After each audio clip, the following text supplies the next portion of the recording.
warahmatullahi wabarakatuh. Perkenalkan, nama saya Chandrawati, NIM 2122058 kelas PAI 3C.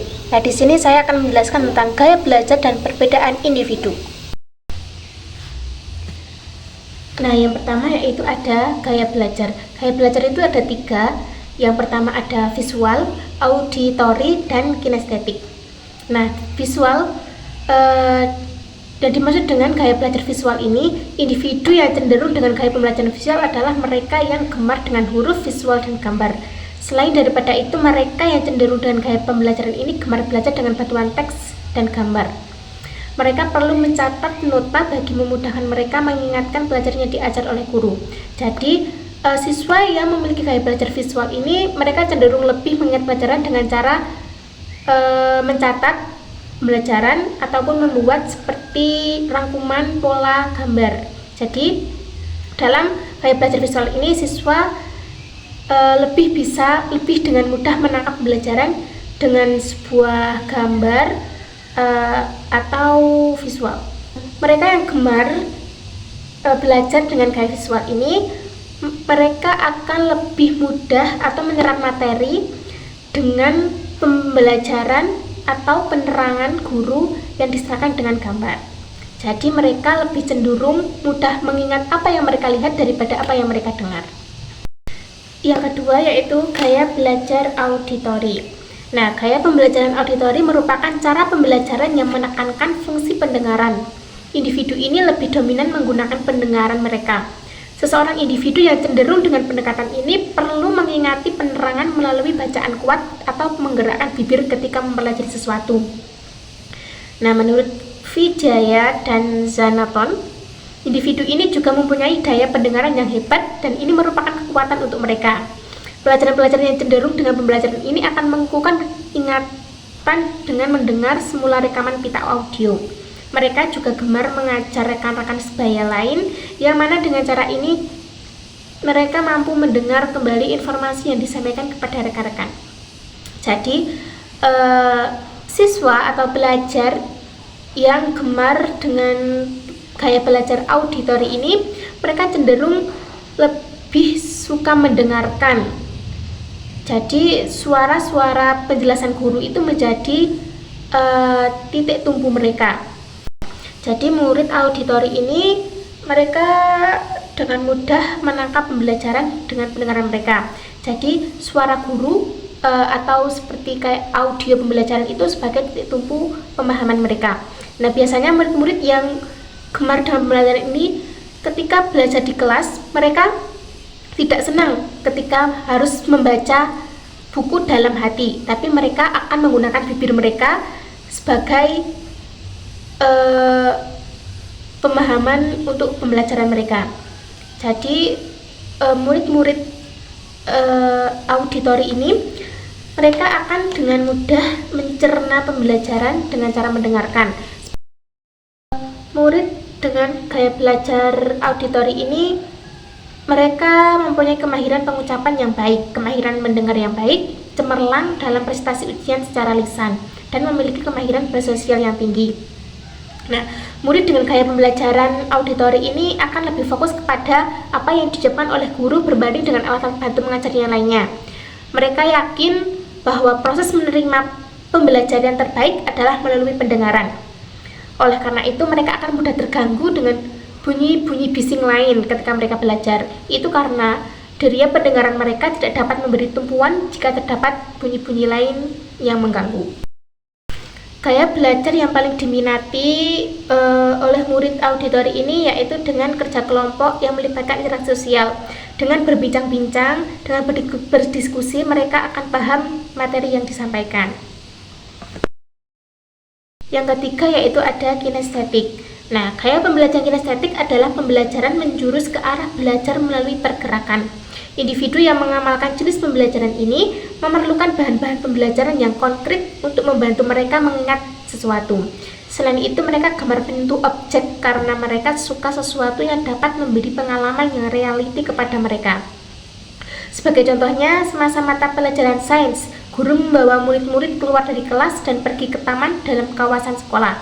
Para pelajar sendiri diberi peluang menyentuh dan merasai objek-objek yang ada di taman tersebut.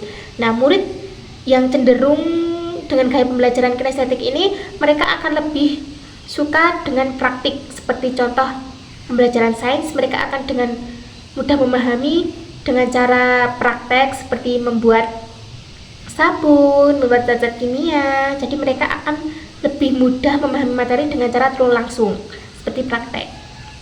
Yakni mereka dapat belajar berkesan dengan cara mereka bergerak, menyentuh, dan bekerja. Oleh sebab yang demikian, mereka akan mencoba membuat yang terbaik apabila diberi tugasan dalam cara ini. Mereka akan cepat merasa bosan bila cuma berada di dalam kelas dengan pergerakan yang minimum. Pelajar kinestetik gemarkan situasi pembelajaran di mana mereka bebas bergerak serta bebas menerka. Menurut Luremi, murid ini lebih sering belajar di luar kelas di mana mereka rasa lebih bebas. Satu penyiksaan buat mereka apabila diminta hanya duduk dan mendengarkan apa yang disampaikan guru, karena mereka akan mudah menyerap materi dalam keadaan mereka sedang bergerak. Oleh sebab itu, mereka akan bergerak dalam usaha untuk mengingati suatu materi pembelajaran. Mereka akan tertarik pada proses pembelajaran yang melibatkan banyak aktivitas pergerakan.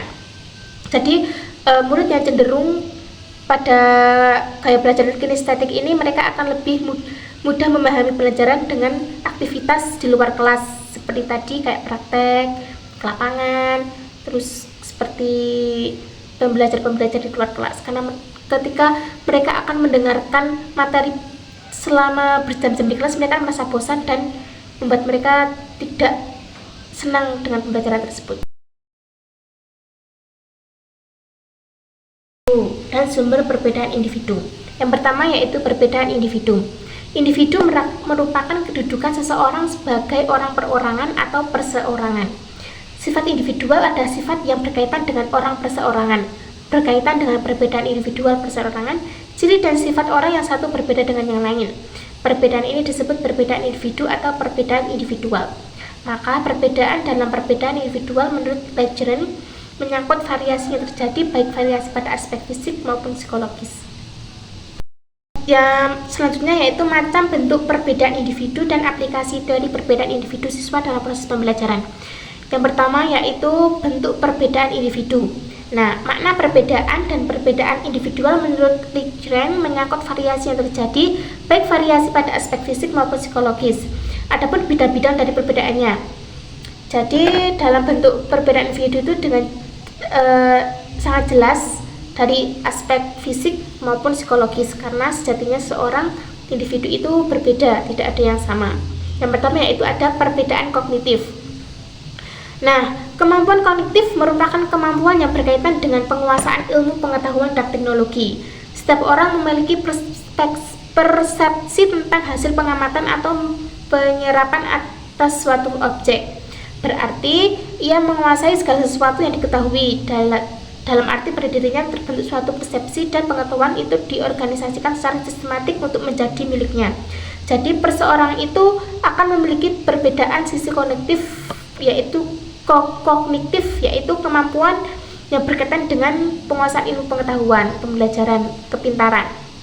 Jadi setiap individu itu memiliki taraf pengetahuan masing-masing. Terus yang ketiga yaitu ada perbedaan kecakapan motorik. Kecakapan motorik atau kemampuan psikomotorik merupakan kemampuan untuk melakukan koordinasi gerakan syarat motorik yang dilakukan oleh syaraf pusat untuk melakukan kegiatan. Yang keempat ada perbedaan latar belakang. Nah, perbedaan latar belakang dan pengalaman mereka masing-masing dapat mempelancar atau menghambat prestasinya. Terlepas dari potensi individu yang menguasai, perbedaan bakat merupakan kemampuan khusus yang dibawa sejak lahir. Kemampuan tersebut akan berkembang dengan baik apabila mendapatkan rangsangan dan pemupukan secara tepat. Sebaliknya, bakat tidak berkembang sama, manakala lingkungan tidak memberi kesempatan untuk berkembang, dalam arti tidak ada rangsangan dan pemupukan yang menyentuhnya. Jadi, salah satu faktor terjadinya perbedaan individu yaitu perbedaan dari latar belakang.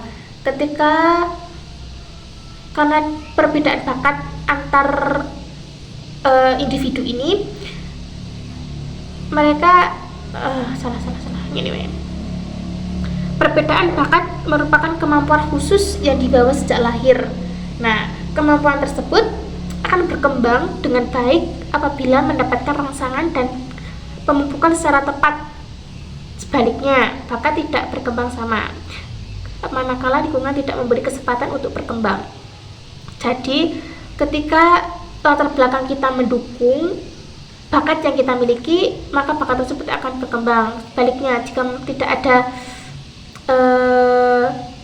rangsangan atau support system dari latar belakang tersebut, maka bakat tersebut akan terpendam. Seperti itu kalau nggak salah. Terus yang selanjutnya yaitu ada perbedaan kesiapan belajar. Perbedaan latar belakang yang meliputi perbedaan sosioekonomi, sosiokultural amat penting artinya bagi perkembangan anak. Akibatnya anak-anak pada umur yang sama tidak selalu berada pada tingkat kesiapan yang sama dalam menerima pengaruh dari luar yang begitu luas. Yang selanjutnya yaitu ada latar belakang budaya dan etnis. Anak-anak juga berbeda dipandang dari segi latar belakang budaya dan etnis. Motivasi untuk belajar berbeda antara budaya yang satu dengan budaya yang lainnya. Layaknya anak-anak tertarik dan memiliki pencapaian dalam suatu pendidikan. Yang selanjutnya itu faktor pendidikan. Faktor pendidikan ini sangat mempengaruhi prestasi dalam bidang akademik. Anak-anak yang memperoleh hasil yang selalu efektif, penuh arti sebagai contoh program matematika yang dianjurkan, cenderung berada di atas rata-rata dan menjadi pelajar yang cepat. Murid yang memiliki sedikit pengalaman seringnya mengikuti metode drill tanpa akhir untuk belajar teknik menghitung dan menghafalkan operasi datar matematika, biasanya mengalami kesulitan dalam memahami matematika dasar tahap lanjut. Terus ada perbedaan tingkat pencapaian. Salah satu bentuk nyata untuk melihat perbedaan anak adalah dengan memeriksa hasil pencapaian dalam tes matematika. Tingkat pencapaian anak merupakan suatu fungsi yang menunjukkan nilai belajar anak. Murid dalam posisi puncak di suatu kelompok biasanya mampu belajar matematika dengan cepat. Sementara murid dengan posisi terendah di dalam kelas biasanya merupakan pelajar yang lambat. Pada posisi tengah-tengah, sekitar 50% di antaranya memiliki kemampuan yang merata dalam pencapaian matematika. Terus yang selanjutnya yaitu ada aplikasi teori perbedaan individu siswa dalam proses pembelajaran atau implikasi perbedaan individual dalam proses pembelajaran. Nah, perbedaan individu sangat menarik perhatian para ilmuwan, termasuk De Peter dan Hershey, yang menjelaskan berbagai macam tipe orang dalam belajar.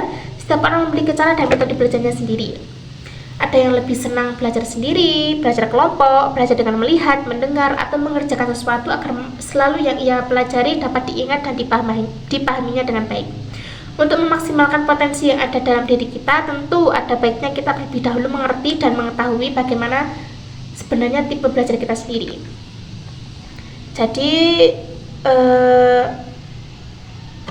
kita harus memahami apa kecocokan belajar dan diri kita.